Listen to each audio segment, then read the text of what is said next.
لەنێو ئەم هەوا سازگارە و لەناو ئەم سروشتە جوانە سڵاوێکی گەرم و گوڕ پێشکەش بە ئێوەی ئازیز بێت. ئێستا وەرزی ڕنین و لێکردنەوەی زەیتونە. بۆیە ئەمڕۆ لەم بەشەی پرۆگرامی ڕۆژێکی نوێیە جەختەخینە سەر داری زەیتون لە هەرێمی کوردستانە، لەسەر بەرهەمی زەیتون بابزانین بەرهەمی زەیتون ئەم ساڵ لە چاو ساڵی ڕابردووە لە چه ئاستێکدایە. ئەو زەیتونانی کە بۆ خواردن و سەر سفرە بەکارەهێنرێ لەگەڵ زەیتونێک کە ئەبرێت بۆ نێو کارگەکان و ئەکرێت بە زەیت چ جیاوازییان هەیە. ئەگەر کەسێک پارچەیەک زەوی هەبێت بیەوەی کات بە داری زەیتون پێویستەکە چۆن ئامادەکاری بۆ بکات بۆ ئەوەی دوجار بەرهەمێکی زەیتونی باشی هەبێت، بۆ ئەوەی کە باشتر لەسەر هەموو ئەو زانیاریە گرنگانی کە سەبارەت بە زەیتون هەیە تا کۆتایی ئەم بەشەی پرۆگرامی ڕۆژێکی نوێ لەگەڵمانە بن بۆ ئەوەی کە زانیاری ورد لەسەر ئەم بابەتە وەرگرن.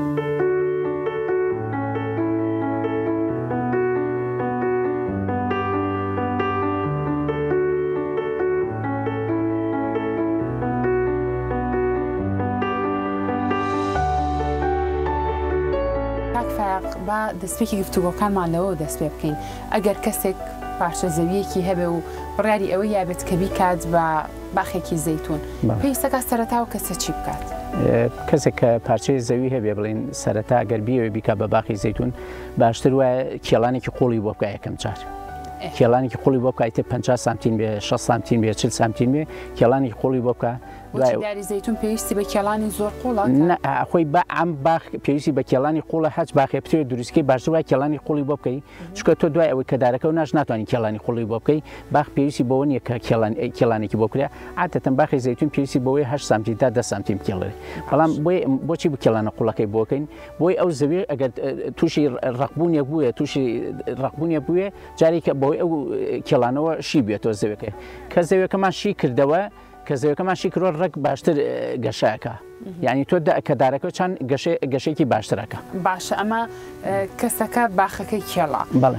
دوا بە دوای کێڵانی باخ چه خزمەتێکی تر هەیە کە پێویستە پێشکەشی داری زەیتون بکرێت بۆی کە دوجار بەرهەمێکی زۆر باش پێشکەش بە خاوەن باخە بکات؟ بڵین پاشەوەی کە زەوەکەمان کێڵا بڵین کێڵانێکی قوڵی بۆکەین، دوای ئەوە هەڵەستین بە تەختیتکردنی باخ.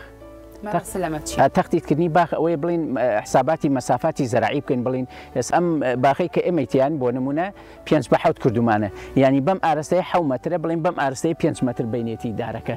تەختیتەکەمە مەسەلەکە وەیە. بابەتێکم خەنەوە هەل لەسەر ئەوە ئەڵێ داری زەیتون نابێت بینەکانیان لە 4 مەتر کەمتر بێ. ئەمە پەیوەندی بە چیەوە؟ ئەمە پەیوەندی بە سنفەکەەوە هەیە لە زەیتونە. ئەگە هەنێ سنفانەیە زۆر گەورە بن، بۆ نمونەیەک سنفی سۆرانی یەکێک لەو سنفانەی لە ئەسڵ سنفێکی سووریە حجمی دارەکە زۆر گەورە بێت. کە حجمی دارەکە زۆر گەورە بوو ئەبێ مەسافات زیاتر بەجێبێڵی.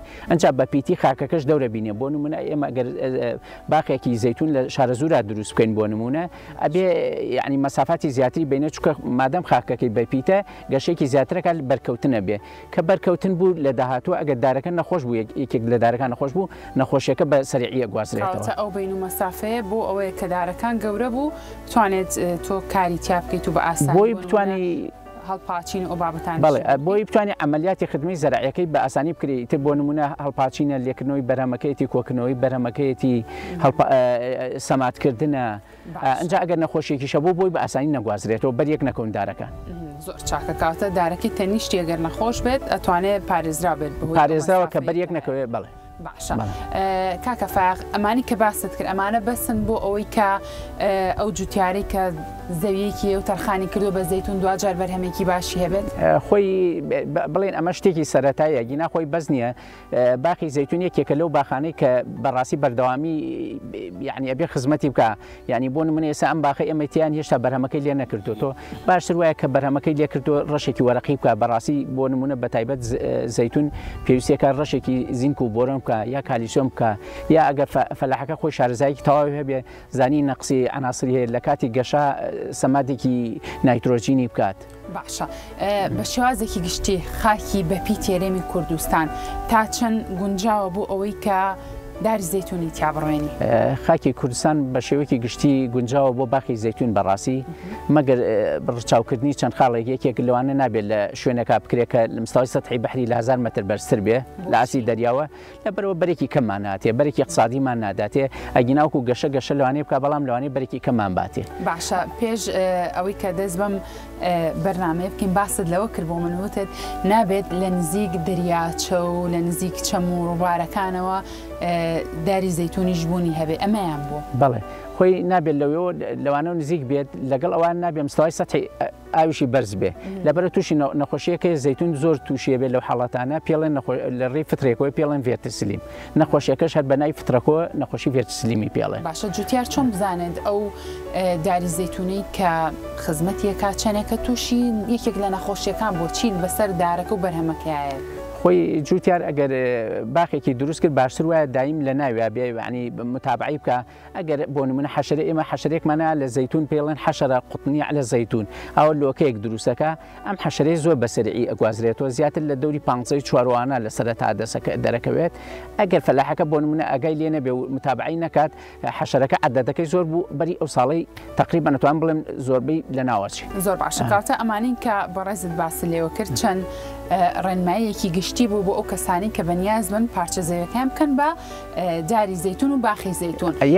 یەک خاڵی کەشێ لە بواری زەیتونە ئەبێت لە شوێنە زۆر ساردەکانی شان ناتوانین باخی زەیتون بکەین چکە خۆمان نەزانین زەیتون تحملی زۆر سەرمان ناکە ئێستا ئەگەر پارچەی زەویمان هەبێت لە منطقەی باسنیە لە پێنج شوێنە لە ماوەتە لە هەموو شوێنەکە لەو شوێنانە بە تەواوی ناتوانین بکەین بە زەیتون. باشە کاکە فایق پێم بڵێ چەند جۆری جیاوازی زەیتون هەیە؟ زەیتون تایبەت بابا سێریمی کوردستان کە ڕەنگە لە وڵاتانی دەرەوە جۆری جیاوازتر بوونی هەبێ بەڵام ئەوەی کە لە هەرێمی کوردستانە هەیە لای خۆمان چەند جۆرە؟ بە پێی سەرچاوە زانستیەکان لە عالەمە بەگشتی تقریبا 1000 صنفێکەیە زەیتون بەڵام ئەو صنفانەی ئێمە هەمانە بڵین زیاتر ئەو خۆتەزانی زەیتون مێژوویەکی کۆنی نییە لە کوردستانە لە ساڵی 2007ەوە لە ڕێی وەزاری زەراعەوە مەجموعەیە باخ کرا کە توان بڵم ژمارەیان لەوانەیە 200 باخێک بێت لە سنووری سلێمانیا دوای ئەوە یعنی ئاشنایەتی پێیا کرا لەلایەن جوتیارانەوە کە دەست بکرێت بە باخی زەیتون لە ڕێی خۆیانەوە.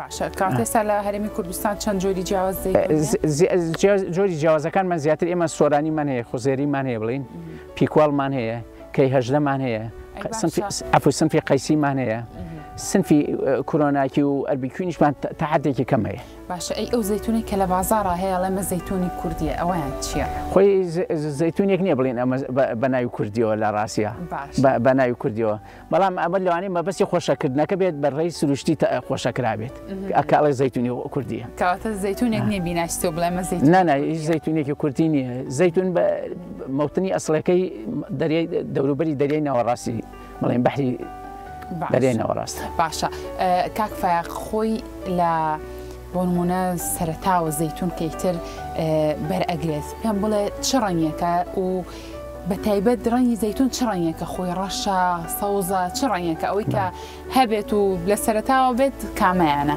سەرەتا زەیتون کە بڵین کە گوڵەکە کاتۆیتر گوڵەکە ئەوە بوو تەڵقی هەبێ و ئەبێ بە دنکە زەیتونێکی تر لە زەنگیانەیەک وردەوردە دروستە بێ تا بەقە دنکە قەزوانێکی لێت وردەوردە سەرەتا سەوزێکی تۆخە دوای ئەوە وردەوردە سەوزەکەی کاڵە بێتەوە بە مەراحل دوای ئەوەی وردەوردە بەرەو پێگەشتنە چێت لە دەوری مانگی دەوانە ئەبێ بە ئەرجوانێکی کاڵ دوای ئەوە تۆخە بێتەوە ئێمە پێڵێن زەیتونی ڕەش کەواتە یعنی ئەم مەراحیلەکانی پێگەیشتنێتی ئەگەنا زەیتونی سەوز و ڕەشمان نییە وەکو سنف.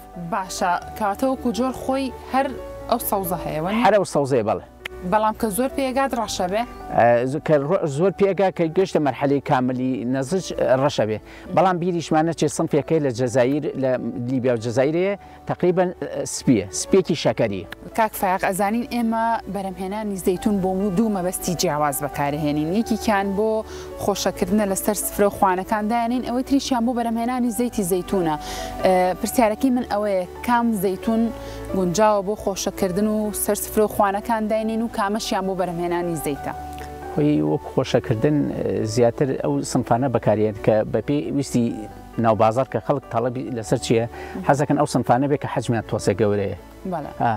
بۆ نمونە ئێمە سنفێکمانەیە لە منطقەی بەعشیقە لە مووسڵ هەیە پێڵەن دگل بەقەدن کە خورمایەکە بێ یعنی ئەنجار ڕێژەی زەیتیشان بەرز نییە ئەوانە بەڵام ئەوانەی عادەتەن ڕێژەی زەیتیان بەرزە 20 21 22 بڵین لە 500 بۆ سەرۆی زیاتر خاوەنباکان ئەیبن بۆ مەعسەر و زەیتەکەی فرۆشنەوە یعنی ئەوی شاوی لەوەیەتی کامان ڕەبحی زیاتر دەسەکەوێت. زۆر باشە دەستە خۆش بە کاک فایق ئەگەر لە کۆتاییە ڕێنماییەکت هەبێ ئامۆژگاریەکت هەبێ بەڕێستان وەکو ئەندازیارێکی کشت و کاڵی و شارەزان لەم بوارەیە بۆی بە جوتیارەکانی بڵێ بۆی بە ساڵی بێتەوە بەرهەمێکی باشی زەیتونیان هەبێت. من ڕێنمایمەوەی بۆ برا جوتیارەکان پاشەوەی کەبەرەکان لێکردەوە یەکەم هەڵسن بە هەڵپاچینێکی خەفی بۆ دارە زەیتونەکانیان دووەم سەمادی حیوانی بکەنە بنی دارەکانیانەوە بڵین ئەگەر بکرێت لەگەڵی شای NPK-یەکی بکەن خراپ نییە ینی لەو مەوسما کە ئێستا ئێمەتیان و وەختی لێکردنەوەی بەرهەمە لە 2011. زۆر باشە دەستەکان خۆش بە زۆر سپاس بۆ بەڕێز زۆر سپاس.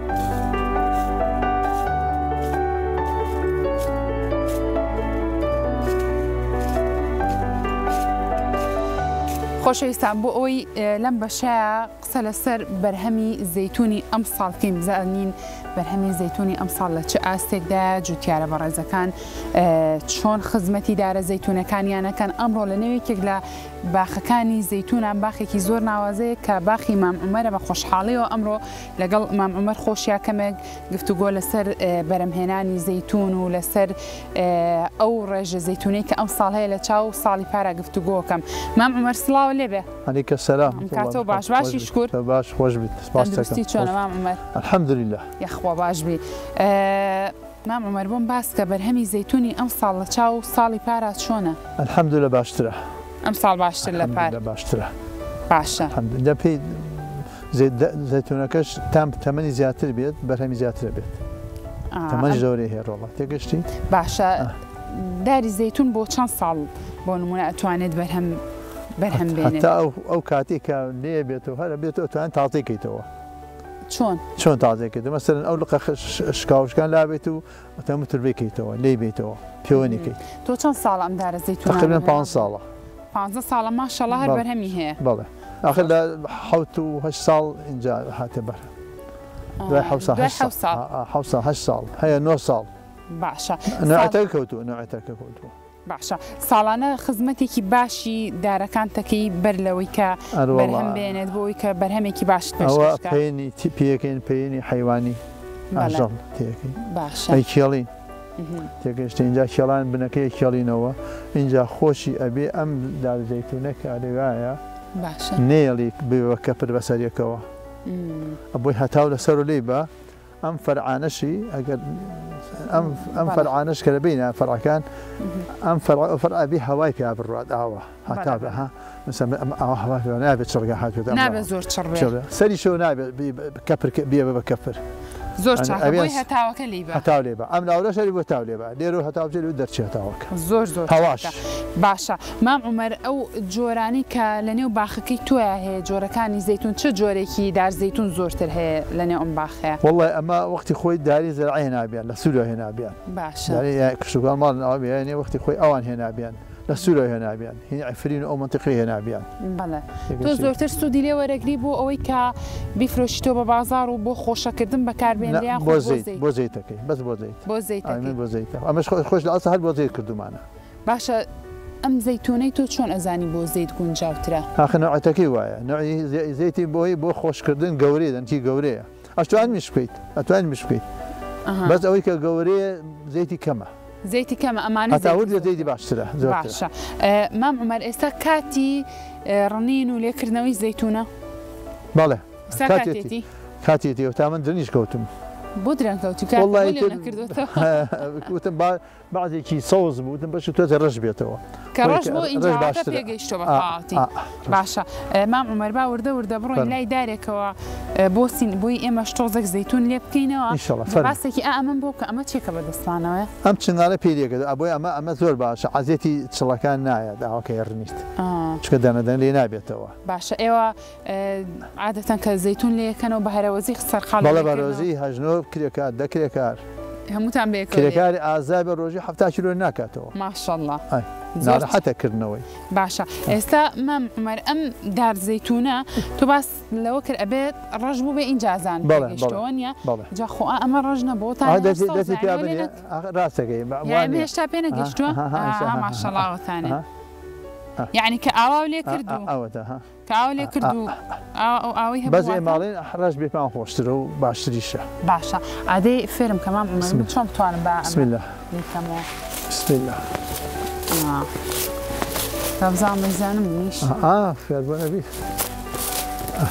هواي زۆر چاکە کاتە ئەم جۆرە وەکو تۆ باسی لێوە کرد زیاتر گونجاوە بۆ ئەوەی زەیتی لێ بەرهەم بەڵێ بۆ زەیتەمە زۆر چاکە لە سبەی نەوتری ئینشەڵا سەرقاڵی لێکردنەوە بنوانە زۆر باشە مام عومەر تۆ لە دوای ئەوەی کە زەیتونەکانتان ڕەنی و لێتان کردەوە هیچ خزمەتێک هەیە کە خزمەتی ئەمداری پێ یەکسەر بدەستێ بە هەڵپاچین هەڵپاچین تێگەشتی هەڵپاچین باشە جگە لەم ئامریکا پێمانە هیچ شتێکی تر هەیە بۆ لێکردنەوەی بەڵێ ئالات هەیە حەزەیە ئەجوڵێتەوە بەڵام هەمە یەکێکی باشتان ئاوا ئەلەرێتەوە کە لەرانی ئەوکرێتە خوارەوە باشە ئەمە شارچێک کە جاری وا ئەوە نییە بەمەیکەیتەوە بۆچی ئەم زەیتونە هەندێکیان سەوز و هەندێک وا پێک بەنۆرە پێگەتەر ئاوایە بەرە پێک بەرەبەر هەفتەی کە بێرانی ئەم زەردە سەوزەشتیان نمێنێت ڕەشە بێت تێگەڕۆڵە مام عومەریان بێگومانداری زەیتونی ژێکێکە لەو دارە پیرۆزانەی کە تەنانەت لە قورئانی پیرۆزا باسکراوە چەند فەرمودەیەکی لەسەرە بسم الله الرحمن الرحیم والتین والزەیتون وطور سینین وهذا البلد الأمين کاتە یەکێکە لە دارە پیرۆزەکان بگومان بەرهەمەکەشی سوودی زۆری هەیە بۆ تەندروستی دڵنیام ئەو پزیشکە بەڕێزەکانی رب العالمین کەوا ئەم نیعمەتەیە بە ئێمە یاوە دەخال و بەلاوەتی ئەسەر زەوی کردو ئەمە هەتا دارەکەی کە ئیسوتێنی دووکەڵی نییە کە دارەکەی سوێنی دووکەڵی نییە ڕاستەکەی و ئەم ئیسا لە وڵاتانی پێشەوتو ئەم گەڵایەشی هێنن وردەکەن و هەنە کەپسولۆ ئەیخۆن بۆ شەکرەوەنە هیچی فرێنایی سود لە هەمووی هیچی فرێنایی هەتا لە دوای کە چیتە بۆ مەقسەرە بۆ ئەوەی کە ئەوشن ئەوەی پڵخڵتەکەیەکەن بە خەڵوس مەکعباتی پێدەکەن خەڵوتەکەی ئەم ئاگرەکەی هەر ناکوژێتەوە دایان چونکە چەورە دایمە زێتەکەی تایە وەختی خۆشی زێری زەیتون بۆ سووتانیش بەکار هاتووە قوتیلان هێناوە دایان چرا دایان گیرسانوە دووکەڵی نییە دەستە خۆش بە مام عومەریان سپاس بۆی کە ئەمڕۆ ئەم کاتۆ بە ئێمە بەخشیماندوو نەبێت باخەکە ئاوادان بێ و ساڵ بە ساڵ بەرهەمی زیاتر